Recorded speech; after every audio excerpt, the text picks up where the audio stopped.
Cuando la nación hebrea, cuando Israel y Judá se apartaron de los caminos de Dios, sin duda alguna que eso también tenía sus retribuciones. Pero, ¿qué decir de las naciones vecinas? ¿De las naciones paganas que no tenían el conocimiento de Dios? Desde el capítulo 13 hasta el capítulo 23 encontramos juicios también hacia aquellas naciones.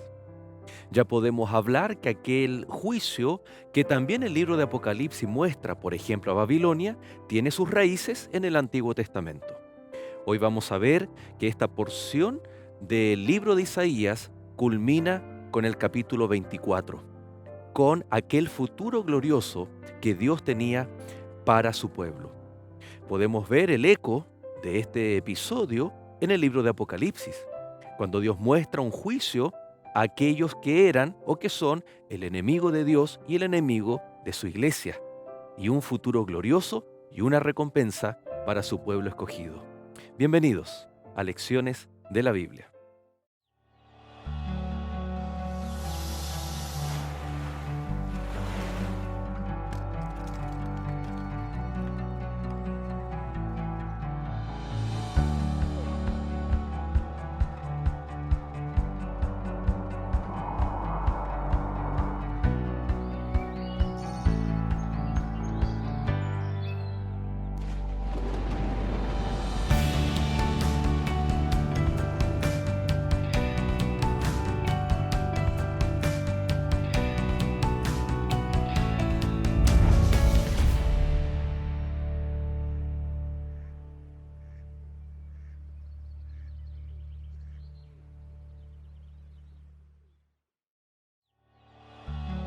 Esta semana, jugar a ser Dios.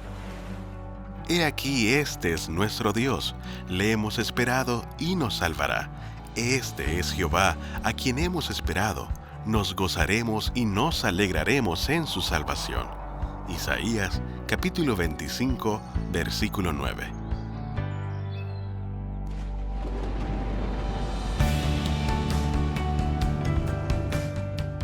Y ya estamos iniciando el capítulo número 6 de esta temporada, en donde, recuerde usted, estamos estudiando el libro de Isaías, aquel profeta que recibía mensajes de Dios para el pueblo, especialmente allí en Judá, en Jerusalén, pero sin desconocer también aquellos mensajes o situaciones que tenían que ver con Israel, es decir, el reino del norte, también Siria, los vecinos del reino del norte, Asiria, Babilonia, y también muchas naciones que circundaban Egipto, Edom, Moab, y que especialmente en la porción o a partir del capítulo 13, Isaías nos habla acerca de las maldiciones o juicios contra aquellas naciones que en algún momento se convirtieron en enemigos del pueblo de Dios. Así que va a estar muy interesante la temática. Pastor Josué, muchas gracias, bienvenido nuevamente. Ya estamos casi llegando a la mitad, ¿no? Es un buen avance que hemos tenido. Felicitar a nuestros amigos por seguirnos también lección a lección. Y bueno, desde aquí, desde la Universidad Adventista, nuestra alma mater, estamos contentos y privilegiados de participar del programa. Así es, desde aquí enviamos un cariñoso saludo a cada uno de nuestros amigos que semanalmente nos están escribiendo, nos envían sus mensajes, sus saludos, sus peticiones también de oración. Así que estamos leyendo todos sus mensajes, ya sea en redes sociales, también, por supuesto, a nuestro email, allí en esperanza@nuevotiempo.org. Muy bien, queremos saber de usted, queremos saber, por supuesto, orar, e interceder. Sabemos que muchos de ustedes también oran por nosotros, así que para nosotros es un privilegio también orar por cada uno de ustedes. Así que les invito, para comenzar, Pastor José, que podamos hacer una oración a nuestro Dios. Querido Padre, buen Dios, gracias te damos por iniciar este capítulo, no solamente haciéndolo en tu nombre, sino solicitando la persona maravillosa del Santo Espíritu para que pueda estar en nuestra mente, en nuestro corazón, para entender aquel mensaje que tienes en tu palabra y poder atesorarlo y ponerlo en práctica en nuestra vida. Sí, Señor. Bendícenos, acompáñanos, pero de forma muy especial a cada uno de nuestros amigos que está en sintonía, que esta bendición de abrir tu palabra pueda verse reflejada en sus vidas y que tú puedas suplir cada una de nuestras necesidades por la bendición de tu palabra. Amén. Lo rogamos en el nombre de Jesús. Amén. Amén. En la palabra de Dios, en toda la Biblia, Josué encontramos que estaba profetizada la victoria por sobre Satanás, por sobre el pecado. Lo vimos reflejado allí en la muerte de Cristo en la cruz. Recuerdo en Juan capítulo 12 dice, y ha llegado la hora, el juicio, ¿no? Contra el príncipe. Desde ese texto que dice, fue lanzado fuera, hubo una batalla y fue lanzado Ujú. fuera. Después en la cruz termina allí de ser derrotado. Y de ahí en más tenemos garantizada la victoria. Apocalipsis usa el lenguaje, al que venciere, Ujú. le daré acceso al árbol de la vida, que se siente conmigo en el trono, etcétera. Eh, tenemos la victoria garantizada, pero ¿cómo conciliar en el diario vivir esta realidad a nuestra experiencia diaria? Y que fue tal vez conectando con la experiencia del pueblo que Dios había profetizado la victoria por sobre las naciones paganas, aquellos gobernantes poderosos, pero ¿cómo hacerlo en el diario vivir? Tomar esas grandes victorias de Cristo en el contexto del conflicto entre el bien y el mal, conflicto cósmico, y traer esa victoria a mi vida y, como dice Pablo, sentir que soy más que vencedor. Yo creo que es muy importante para nosotros saber que hay un final feliz y que eso ya está determinado por la mente divina. Así que eso nos alienta, ¿no? Que a pesar de que estemos pasando por un valle de oscuridad, de muerte, muchas veces, como dice el Salmo 23, sabemos que finalmente vamos a acceder a esa vida mejor, a esa vida superior que el Señor obtuvo, ¿m? Por medio de Jesucristo en este caso, ¿no? Y, y eso nos anima a seguir adelante. A veces uno encuentra tropiezos en el camino, piedras, ¿no? Muros que saltar, pero uno sabe que detrás de esa oscuridad, detrás de la tormenta, está la luz, que el Señor ya tiene todo preparado. Es como cuando el Señor promete a los discípulos, miren, porque ellos estaban tristes, ¿no? Estoy Ujú. hablando de San Juan capítulo 14. Pero les dice, yo voy a preparar lugar para ustedes. Cuando esté todo listo, los voy a venir a buscar. Así que tienen que esperar un poquito. Yo creo que se trata de esperar un poquito, de tener fe, seguridad, de que todo estará bien en nuestro transitar hasta que nos encontremos con esa vida perfecta, superior, que el Señor ya preparó para nosotros. Y la Biblia menciona tanto en el Antiguo como en el Nuevo Testamento de que la vida del cristiano es una batalla, ¿no? Pablo Sí. dice que debemos vestirnos de la armadura de Dios. Está mencionando ahí un contexto de batalla. Ujú. El mismo Pablo dice en Romanos que somos más que vencedores y no puede haber victoria si no se pasa por una batalla, por un Ah, conflicto, o si no serían victorias morales, ¿no? mm. En que es como cuando hay un encuentro deportivo, se pierde, pero queda la sensación de que se hizo un buen trabajo y es Lo como una, importante es participar, dicen claro, algunos. es como una victoria moral. No, aquí está diciendo de que el cristiano tiene que vivir por situaciones apremiantes para el fortalecimiento de la fe. Santiago dice que gozaos cuando os halléis en diversas pruebas. ¿Por qué? Porque es a través de las pruebas que encontramos también la necesidad de Dios, la necesidad de reconocer que somos débiles y que Cristo es poderoso y que en Él podemos ser victoriosos. Entonces es interesante que en la historia de Israel también pasaron por muchas batallas, no solamente reales, sino también estas iban a un plano también espiritual. Ujú. Y Dios llevaba un mensaje y el mensaje era, hay victoria. Y cuando el rey y el pueblo, el ejército, por más que eran superados en números, pero estaba la confianza puesta en Dios, Ujú. estas victorias tenían un aspecto sobrenatural tremendo. Dios estaba allí. Recuerdo cuando los ejércitos quedaban ciegos en algún contexto, en algún momento, o cuando entraba alguna plaga y tenían que salir huyendo. El caso de David y Goliat, el más emblemático, ¿no? Dios está allí garantizando la victoria a través de alguien que le cree y después los filisteos salen huyendo. Qué interesante traer estos principios a nuestra vida como Ujú. individuos, como familia, de no olvidar que vamos a vivir batallas, dificultades, pero cuán dispuestos estamos a creer en esa victoria que está garantizada y aplicarla, como tú bien decías, a nuestra vida y extendiéndonos al futuro, que es la victoria máxima que el Señor tiene para sus hijos, ¿no? Para su pueblo. Yo creo que nosotros tenemos que aprender a dejar que Dios pelee nuestras batallas, porque cuando el Señor pelea las batallas siempre las gana. Y ganó, ya ganó en este gran conflicto, Él venció en Jesucristo. Lo que queda es ese desenlace, ¿no? Ese esperar un poquito que mencionamos hace un momento, hasta que nos encontremos con esa realidad que nos espera. Ujú. Pero nunca pretender pelear nosotros nuestras batallas espirituales, porque normalmente o siempre vamos a, vamos a quedar derrotados al final, porque no permitimos que Dios tome el control y Él pelee por nosotros, que es el único capaz de vencer todos los obstáculos, abrirnos camino y ayudarnos a pasar, ¿no? Para seguir en nuestra caminata hacia el reino de los cielos. Interesante que en este contexto de batallas que tuvo que enfrentar el pueblo de Dios, vemos que pasaron tal vez por el pueblo fiel, remanente. Estoy pensando en Daniel, en donde, ok, uno dice en el contexto del cautiverio babilónico, Ujú. que en su justa medida o en retribución de sus acciones, el pueblo se desvía, no es fiel al pacto y vienen estas retribuciones o consecuencias innatas en el curso natural de sus acciones de apartarse de Dios y Dios retira su protección.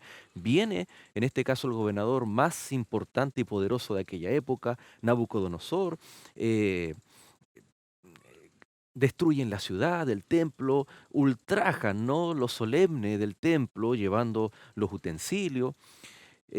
Y ahora vamos a pensar en la vida de Daniel y sus amigos. Sensación de injusticia, sensación de impotencia. Eh, Aquí el enemigo te está intentando sacarte, porque esa era la estrategia al tomar príncipe, ¿no? Sacarte el sentido de pertenencia. Ahora tú Ujú. perteneces a Babilonia y todos estos son los privilegios. El sentido de identidad, les cambian los nombres para también arrancar de ellos.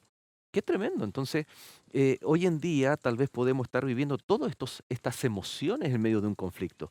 Injusticia, tal Ujú. vez por algo que estamos viviendo. Sensación de abandono, de soledad.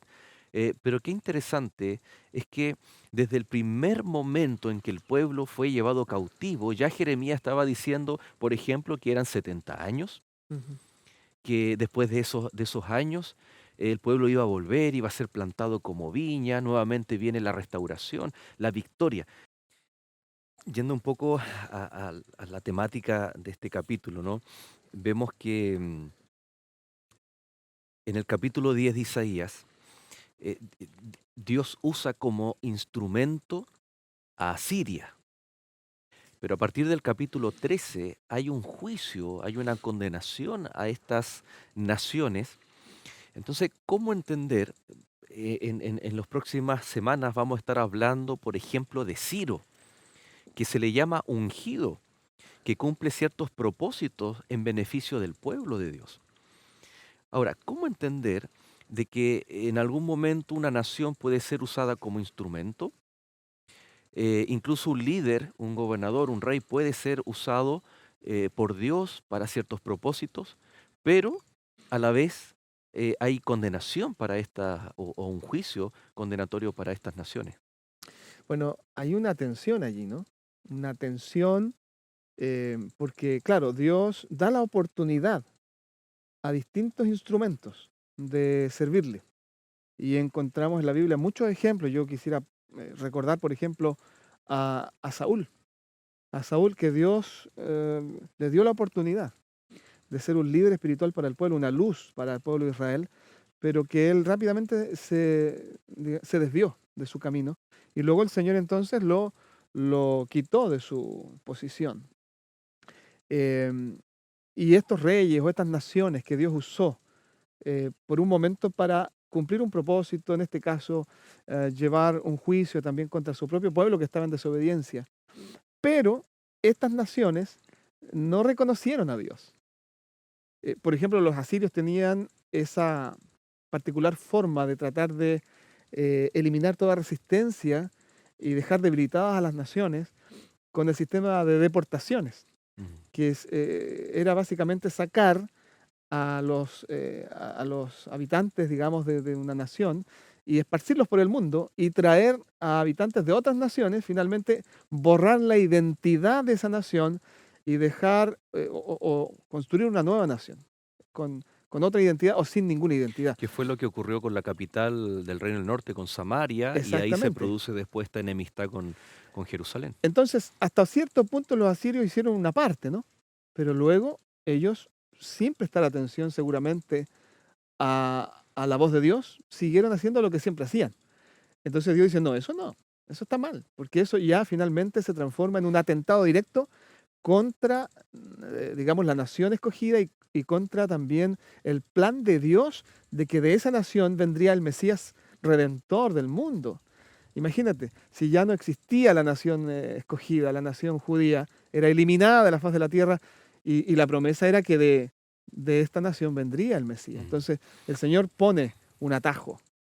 Y yo creo que todos podemos dejarnos usar por el Señor, pero cuidado, tenemos que disponernos a ser usados completamente.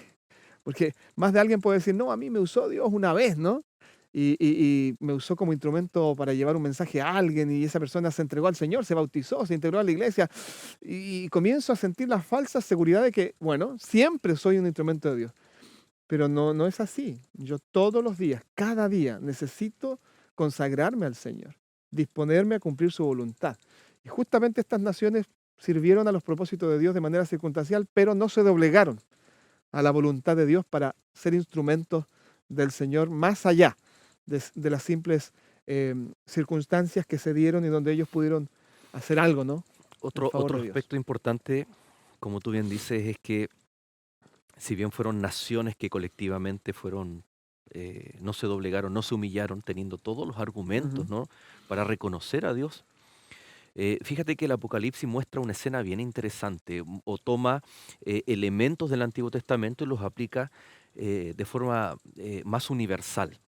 Encontramos en Apocalipsis 17 un juicio contra Babilonia representado en la mujer, la gran ramera, ujú, pero en el capítulo 18 hay un mensaje que es salid de ella, pueblo mío. En el caso ahora, cuando vamos a Daniel, por ejemplo, encontramos que Nabucodonosor y que Babilonia en sí fue un instrumento de Dios para destrucción, para que se cumpliera las consecuencias del desvío del pacto del propio pueblo de Dios. No obstante, Nabucodonosor, en el capítulo 4, reconoce a Dios como el Dios Todopoderoso y tenemos evidencia de que Él se convierte. ujú. Y quién sabe cuántos más que no están registrados, ¿no? Porque la influencia de un rey era tremenda. Entonces vemos que en Apocalipsis hay una condenación. No es objeto de estudiar Apocalipsis, ¿no? Y qué significa.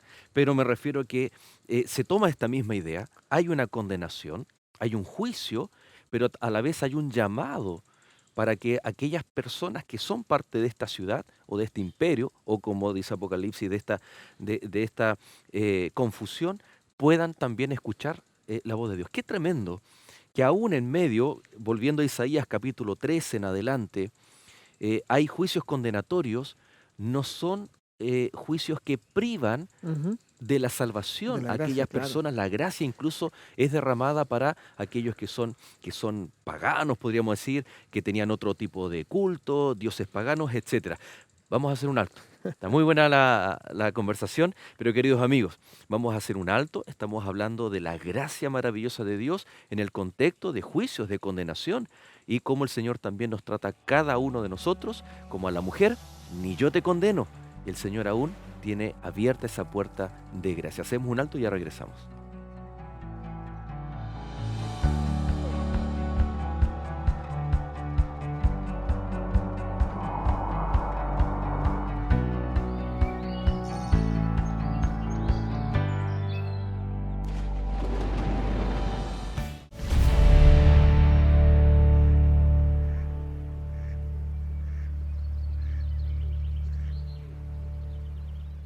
Y ya estamos de regreso en nuestro segundo bloque. Si usted se está recién incorporando a la sintonía a través de Canal Nuevo Tiempo, no se preocupe, usted puede revisar el bloque anterior, los capítulos anteriores para seguir una secuencia. Hemos estado estudiando esta temporada desde el capítulo 1 del libro de Isaías y así sucesivamente para tener, ¿no es cierto?, un panorama aún más claro, más amplio de este maravilloso libro. Leíamos, por ejemplo, textos que muchas veces se leen o se escuchan o incluso se predican de forma aislada. Venid pues, dice Jehová, venid luego y estemos a cuenta. ¿Se acuerda usted de ese texto?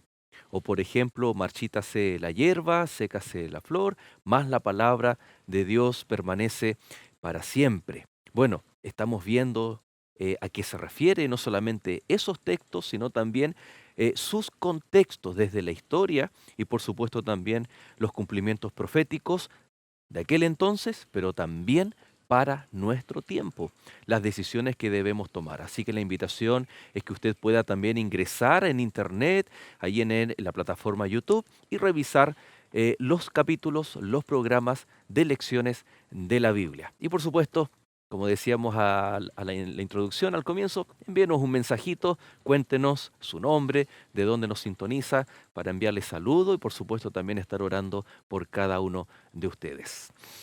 Em, Pensar tal vez, Josué, en un país pequeño, normal, en nuestros días, y que va a llegar a ser una tremenda potencia mundial, poderosos, Ujú.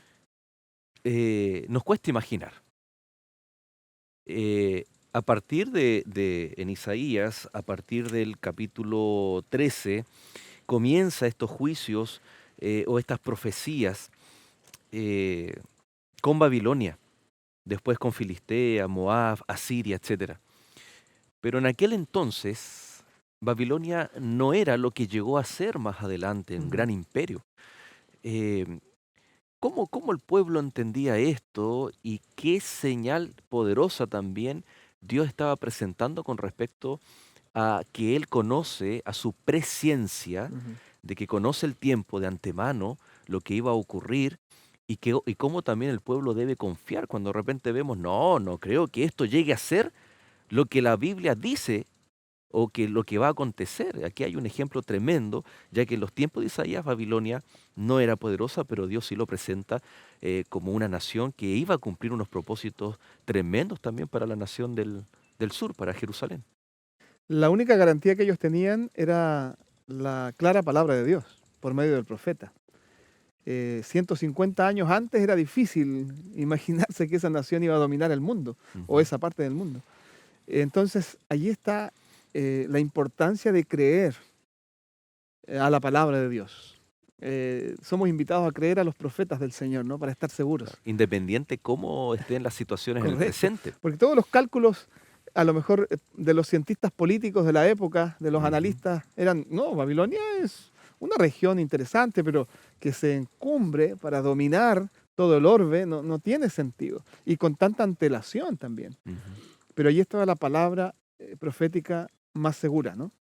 Yo estaba pensando, ¿cómo nosotros podemos hoy en día encontrar en la palabra de Dios nuestra seguridad? Porque hay cosas que están en la palabra de Dios y uno todavía no ve a lo mejor siquiera Claro. algún atisbo de cumplimiento, Eventos pero está finales, declarado en la correcto. Biblia. Y ahí uno tiene la opción de creer o simplemente ser incrédulo y buscar nuestro propio camino. O peor aún, Josué, creer o decir creer en la palabra de Dios, pero seguir en una actitud completamente pasiva. Correcto. Estamos hablando de eventos finales, por ejemplo, derramamiento del Espíritu Santo como lluvia tardía. Estamos hablando del fin del tiempo de gracia o previo a eso un fuerte clamor o pregón, más bien Ujú. dicho, de predicación, un conflicto de adoración en señales entre el sábado y el día domingo, por ejemplo, con edictos tanto políticos religiosos. Encontramos tiempo de angustia y la Biblia dice, ¿no? Ujú. Cual nunca hubo. Por fe es la clave de la experiencia cristiana victoriosa. Y allí el Señor le está dando una oportunidad al pueblo y le dice, bueno, yo voy a hacer de esta manera. Y el pueblo podía aferrarse a eso. Y el justo vive por la fe. Es decir, en medio de esas circunstancias oscuras que ellos estaban viviendo, podían encontrar luz, esperanza al aferrarse a esas palabras fieles y seguras que el Señor les estaba entregando. Lo mismo podemos hacer nosotros hoy. Ujú. Interesante porque tenemos esta luz profética. La palabra de Dios, la profecía, nos anuncia aquellos eventos, pero muchas veces nuestra actitud no refleja lo que conocemos y creemos. Entonces, ahí es donde nosotros necesitamos mucho reflexionar desde mayor comunión para pedir la persona del Espíritu Santo como lluvia tardía y que todos los eventos van a ser muy rápidos. Nosotros vimos al iniciar el año pasado, aquí en Chile, aproximadamente finales de febrero, comenzaron los primeros casos de coronavirus, si tú lo recuerdas, ¿no? Ujú. Y en menos de un mes, 2 meses, teníamos cuarentenas, estábamos hablando de pandemia, o sea, fue un, un evento, podríamos decir, una situación muy rápida. Ujú. ¿Cuánto aún más con aquellos que están profetizados? Que Dios está al control. Pero ¿no será que tal vez Dios está esperando antes de que, como dice ahí, ocupando la figura de Apocalipsis 7, antes de que los ángeles suelten los vientos? Ujú. ¿Será que Dios está esperando que nosotros, que la iglesia, despertemos y actuemos conforme al tiempo que estamos viviendo? Yo creo que el privilegio más grande que podemos tener nosotros es ser partícipes y protagonistas en el cumplimiento del plan divino. Cuando nosotros desechamos a Dios o lo dejamos fuera y nos desentendemos de aquellas cosas que el Señor ha anunciado, entonces caemos en una situación de que quizá nosotros finalmente queremos ser o jugar a ser Dios, ¿no? Tratando nosotros de hacernos un camino, de no hacer caso a lo que Dios está diciendo, y que es una situación muy peligrosa.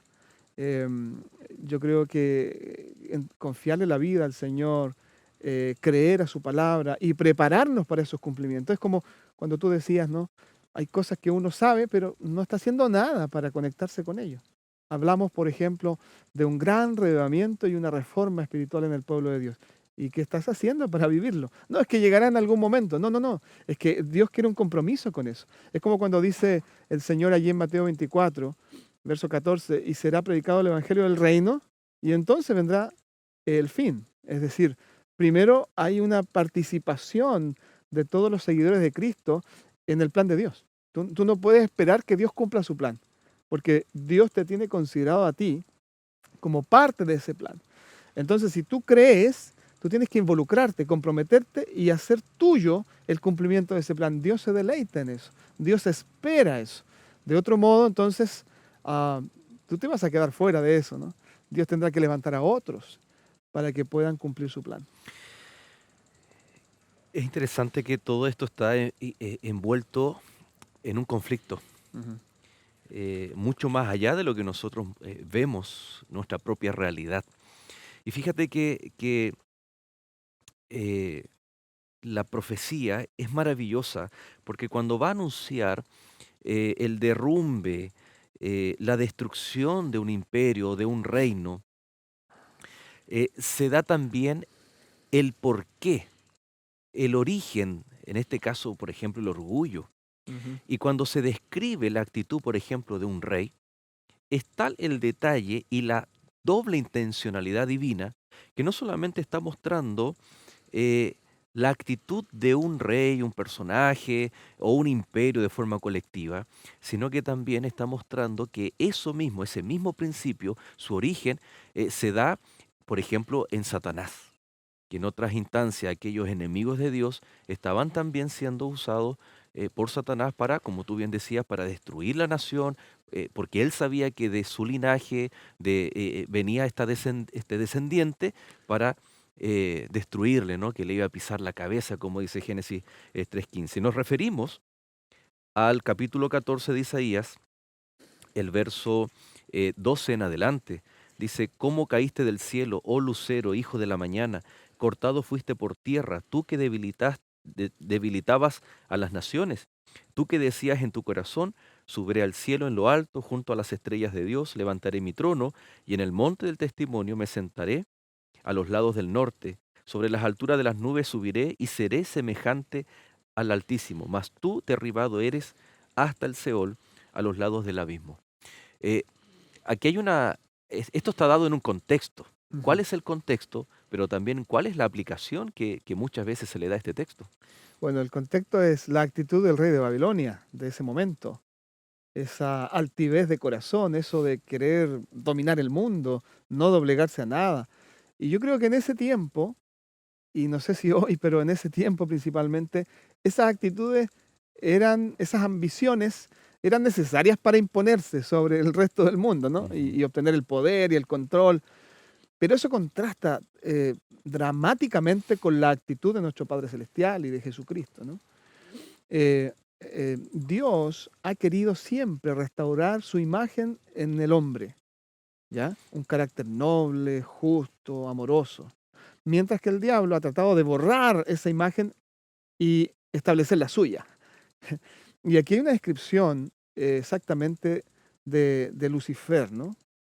Si uno lee con detención se da cuenta que las conexiones son muy vívidas, muy claras. De este ser que estaba en la presencia de Dios, estaba en el cielo, Ujú. pero se llenó de orgullo. Quiso ocupar el lugar de Dios. Quiso de alguna manera arrebatar el trono de Jesucristo en el cielo. Y esa actitud entonces la tiene este rey de Babilonia que efectivamente no está en conexión con Dios. Porque si hubiese estado en conexión con Dios, seguramente que los rasgos del carácter divino se iban a notar, se iban a reproducir en él. Pero al contrario, este rey estaba totalmente en conexión con el enemigo. El enemigo estaba detrás de él. Y por eso evidencia los rasgos del carácter de Satanás, que se rebeló en contra de la autoridad de Dios por querer eh, no solo seguir su propio camino, sino que imponerse por sobre la autoridad de Dios.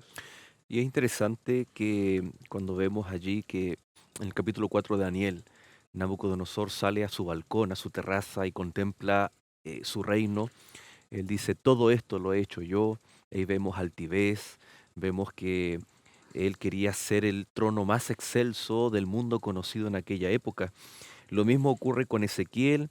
Vino mi palabra, dice el verso 1 del capítulo 28, diciendo, hijo de hombre, di al príncipe de Tiro. O sea, es un mensaje local, contextualizado en su época, pero dice, por ejemplo, el verso 14, tú querubín grande protector, yo te puse en el santo monte de Dios, allí Ujú, estuviste, en medio de las piedras de fuego te paseabas, perfecto eras en todos tus caminos, desde el día que fuiste creado hasta que se halló en ti maldad. ujú. Es interesante cómo de estas actitudes de los gobernantes, de los príncipes, de los reyes, de las naciones, eh, Dios toma y le revela a los profetas, en el caso de Isaías y Ezequiel, estos mismos principios del gobierno, entre Ujú. comillas, o de los postulados de Satanás. Y se contrapone, ¿no? Tú bien decías, eh, en estos reinos era necesaria la codicia, la ambición para Sí, expander, ¿no? Yo me estaba eran los acordando, recursos que se usaban, ¿no? mientras tú estabas hablando, yo me estaba acordando de Alejandro Magno. En Sí. tan poco tiempo y tan rápido, esas ansias de poder, de gobernar, etcétera, versus el principio del reino de Dios, que es el amor, Correcto. Ujú. ¿no? El orgullo, por un lado, y el otro es el amor. Y cuando en los tiempos de los profetas se daba esta situación en los reyes, entonces se escribía de tal forma que no solamente era para denunciar la actitud del gobierno o del rey, sino también eh, representado en el trasfondo de estos reinos que eran el reino de Satanás. Así es. Bueno, el ser humano siempre ha usado sus armas, ¿no? Sus recursos. El corazón sin Dios va a usar los recursos del mundo, ¿no? Eh, eh, Antivalores o principios, digamos, que no son del reino de Dios para conseguir sus propósitos. Pero Dios tiene otros caminos. Mientras más control, digamos, estos reyes querían ejercer y marcar con su autoridad, ¿no? Y con su poder a las naciones, menos le daban el control a Dios. Ujú. Y yo creo que es la lucha que nosotros también como hijos de Dios vivimos hoy. Mientras más control queremos ejercer sobre todo, menos control le damos a Dios de nuestra vida y de nuestros planes. Pero si nosotros somos humildes, no desatendiendo nuestro deber, porque hay que enfocarse en cumplir de la mejor manera nuestra labor. Sin embargo, entregándole el control al Señor todos los días. Decirle, Señor, tómame como enteramente tuyo. Yo te pertenezco, tú eres mi Dios, tú eres mi Señor. em, y yo quiero que tú controles mi vida de modo que lo que yo haga o termine haciendo siempre sea tu voluntad. Exacto, interesante que nos cuesta sacarnos una, un autodiagnóstico o una radiografía espiritual para ver en este escenario que nos presenta Isaías, en qué situación estamos nosotros. Ujú. Tal vez podríamos hablar de tres escenarios. Naciones paganas, que en algún momento fueron enemigos de Dios. Estaba acordándome de Moab, Edom, Ujú. que cuando el pueblo de Dios estaba yendo a poseer la tierra prometida, ellos no les permitían pasar, tuvieron allí ciertos conflictos. em, Ni hablar de Asiria y Babilonia, los famosos dos cautiverios. este, pero también tenemos dentro del pueblo de Dios aquellos que actuaban como los de afuera. Sí. Y un tercer grupo tenemos aquel pueblo fiel, remanente, que en todas las profecías, en todos los mensajes, siempre hay un grupo que por lo general es minoritario en relación al resto dentro del pueblo de Dios. Y que Ezequiel 16, que también aquí en esta porción del capítulo 13 al 23, 24, hay un juicio contra Israel también, contra el pueblo de Dios. Entonces, Josué, ¿dónde nos identificamos nosotros? ¿O dónde es la chance de dónde vamos a estar? ¿Los abiertos enemigos de Dios? ¿O los que somos dentro del pueblo de Dios? Hemos sido llamados, nación santa, ahora somos el pueblo de Dios, pero tal vez no somos tan fieles y no estamos siguiendo la voluntad y los preceptos de Dios. ¿O somos aquel pueblo remanente que es fiel a Dios, que tiene que vivir las consecuencias de un conflicto, como dice Apocalipsis 12, no solo se enemistó contra la mujer, sino fue a hacer Mm. guerra contra aquellos fieles, los que guardan los mandamientos de Dios y tienen el testimonio de Jesús? Tres escenarios distintos, ¿no? Bueno, yo creo que el Padre Celestial anhela que todos sus hijos sigan sus pasos y sean como Él. Y Él está dispuesto a moldear nuestros caracteres para que seamos cada vez más semejantes a Él. Así que eso queda en el ámbito de la decisión personal. Ujú. Yo estaba recordando la experiencia de Jesús con sus discípulos. Ahí Él tenía de todo, ¿no? Y uno de ellos, Judas, estando al lado del Maestro, viéndole cada día, escuchando sus palabras, no se dejó moldear por Cristo. Y este hombre talentoso, muy capaz, una persona muy preparada, un doctor de la ley, finalmente sucumbe y él quiere controlar todo. Más todavía, quiere controlar a Jesucristo y Mm. traza un plan bastante suspicaz para intentar manejar a Jesús, exponerlo a ciertas circunstancias para que finalmente Jesús, eso es lo que estaba en la mente de Judas, Jesús tuviese que manifestarse forzosamente, ¿no? Como rey de Israel y tomar el control. Es una decisión personal. Y es eso siempre lo que vamos a encontrar en la palabra de Dios, en medio de juicios, incluso hasta para Israel. Ni decir las naciones paganas, siempre se trata de una decisión. Vamos a hacer un alto y a la vuelta vamos a enfocarnos en aquel grupo fiel que se mantuvo, que esperó en Jehová, que confió en Él y sin duda alguna Dios tuvo recompensa para cada uno de ellos.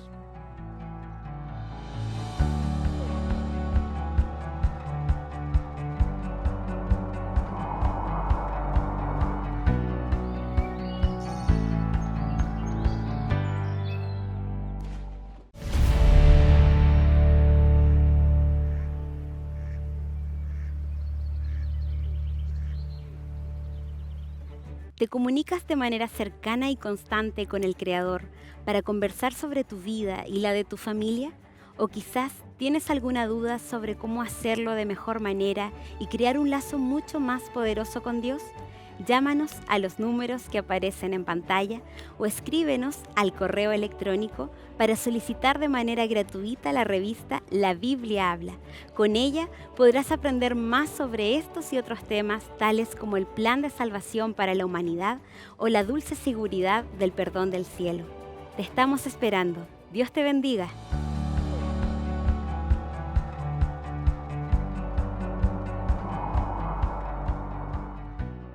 Y ya estamos de regreso en la última parte de nuestro programa del capítulo de hoy. Josué, estamos viendo cómo Dios, comenzábamos, ¿no?, hablando de la victoria garantizada, la victoria real, que es profetizada. No obstante, es necesario siempre estar recordándola, viviéndola, que es una experiencia aún en medio de los conflictos y de las aflicciones. Ujú. Vimos cómo también Dios retribuye a aquellos que han sido enemigos de Dios, del pueblo de Dios, digo.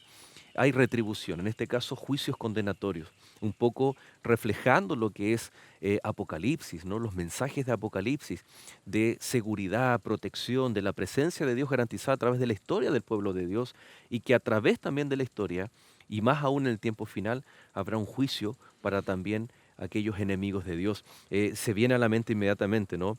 Eh, Apocalipsis 1:7, ayúdame ahí, ¿no? El famoso texto que dice que Cristo viene en las Viene con las nubes nubes y todo y ojo le todo ojo verá le verá, incluso lo que les aquellos traspasaron. lo que les traspasaron. Es decir, ellos van a ser parte de esta de la segunda venida, porque fueron enemigos de Dios, de Cristo, y van a tener que también ver esa gloria. Y sabemos que cuando el ser humano ve la gloria de Dios, caerán ahí muertos, fulminados. Interesante. No obstante, el pueblo de Dios, hay un remanente fiel, hay un pueblo que se mantiene fiel y que, tomando tal vez este contraste entre Jerusalén, entre Babilonia. La palabra Babilonia, ¿no?, significa ahí confusión, pero también puerta de los dioses, Ujú. ¿ya? Y es inevitable recordar estas famosas puertas de, de Ishtar, que hoy en día está ahí en Europa, en uno de los famosos museos, con los leones, la puerta de la diosa. Y así Babilonia era literalmente sus pórticos, sus grandes pórticos. No obstante, hay una experiencia que tiene Jacob. Ujú. ¿Qué nos cuenta esa experiencia y que podemos contrastar de incluso hasta la forma en cómo Babilonia nos presenta la salvación y Dios nos presenta su salvación?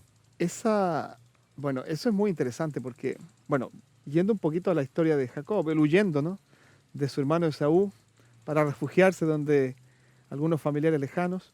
Finalmente, en el camino, él tiene una visión y en esa visión él ve el cielo abierto, una escalera que descendía del cielo y allí subían y bajaban los ángeles. Nosotros entendemos lo que eso significa hoy, lo Ujú. entendemos muy claramente, que tiene que ver con la salvación otorgada por medio de Jesucristo, simbolizado en aquella escalera de alguna manera, conectando a la tierra con el cielo, dándonos acceso al cielo. Por eso finalmente Jacob bautizó ese lugar como Betel, ¿cierto? Casa de Dios, puerta del cielo.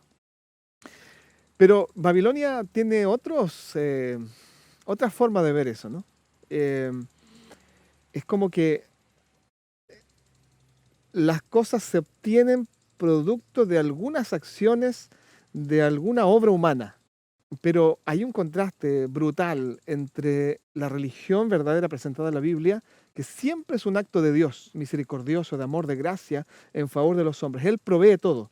Él origina el pacto. Él hace que la escalera descienda del cielo. Él nos envía al Mesías. Son regalos de Dios. Mientras que la religión que se basa en los principios de Babilonia, ¿no?, plantea de que tú puedes acceder al cielo. Tú puedes conseguir llegar a ese nivel anhelado, ¿no?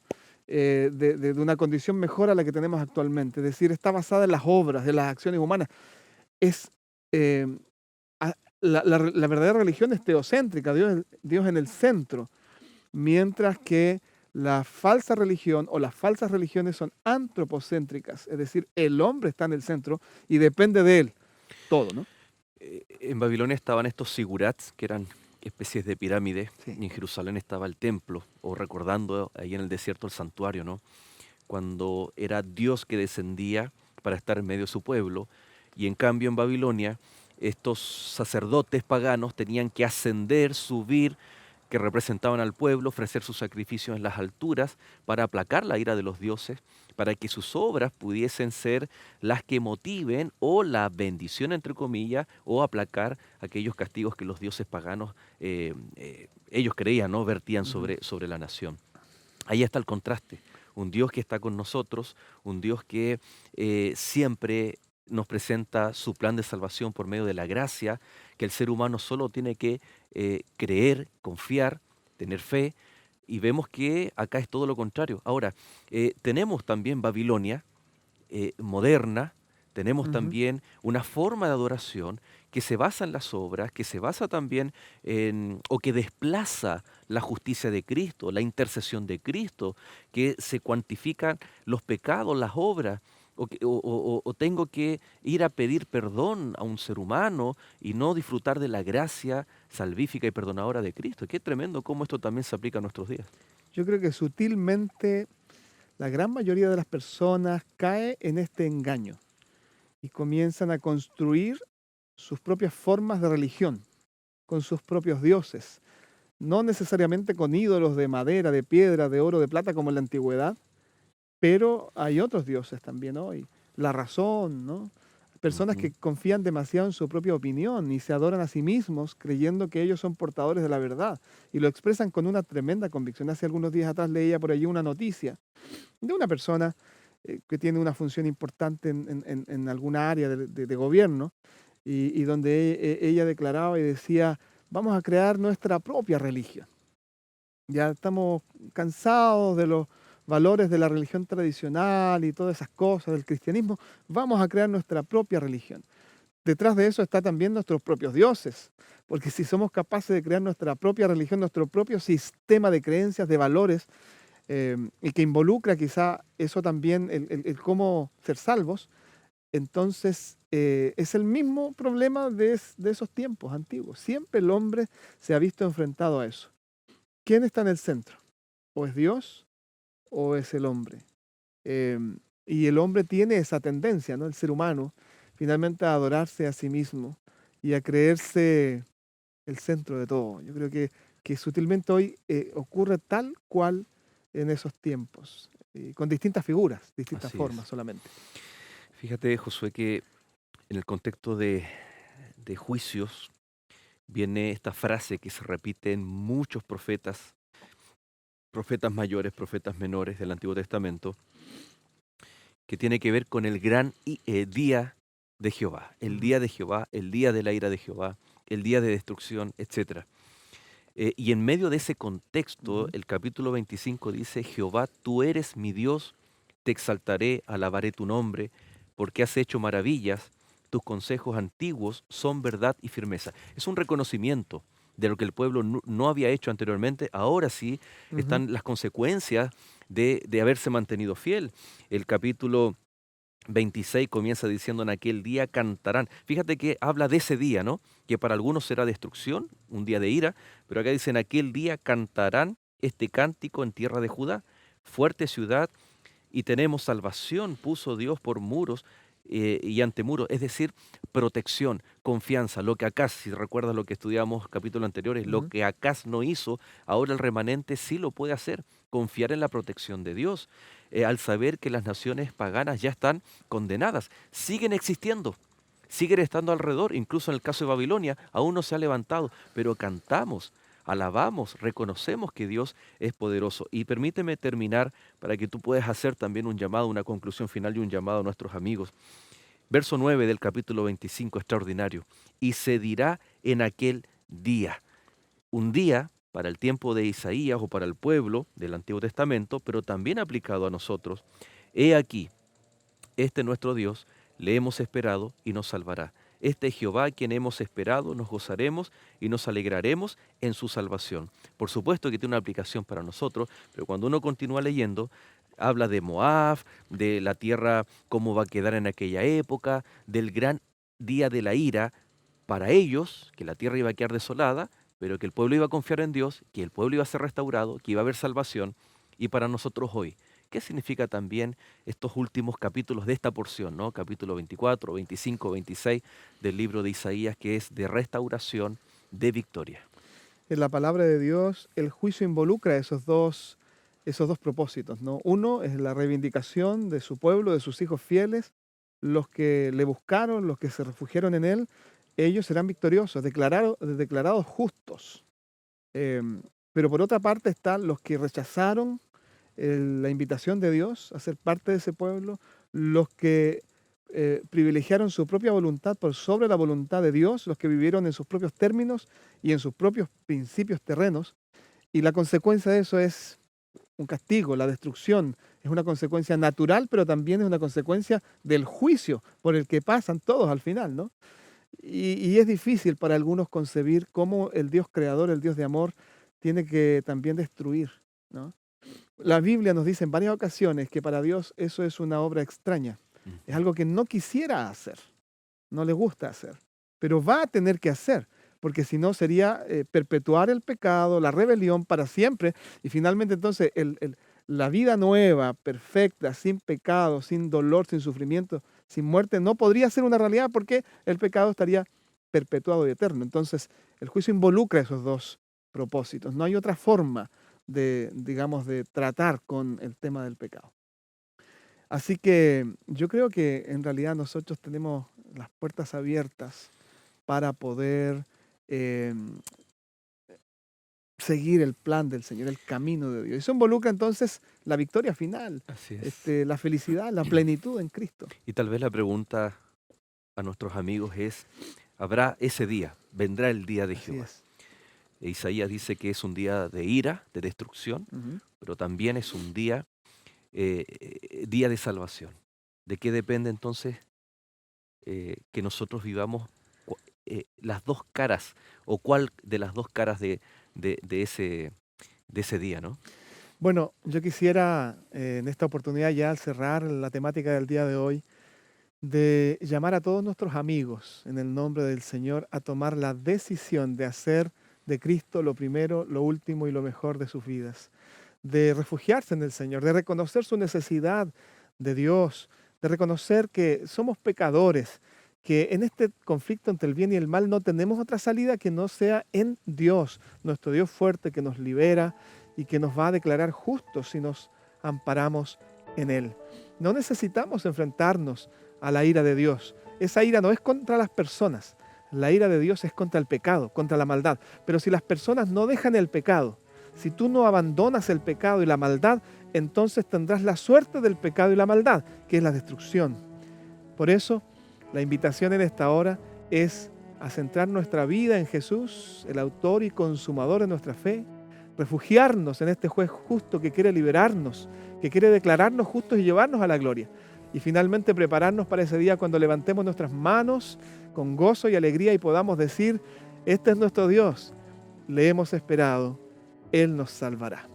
Vamos a orar pidiendo al Señor que este sea el camino que cada uno de nosotros elija en este momento y cada día de su vida.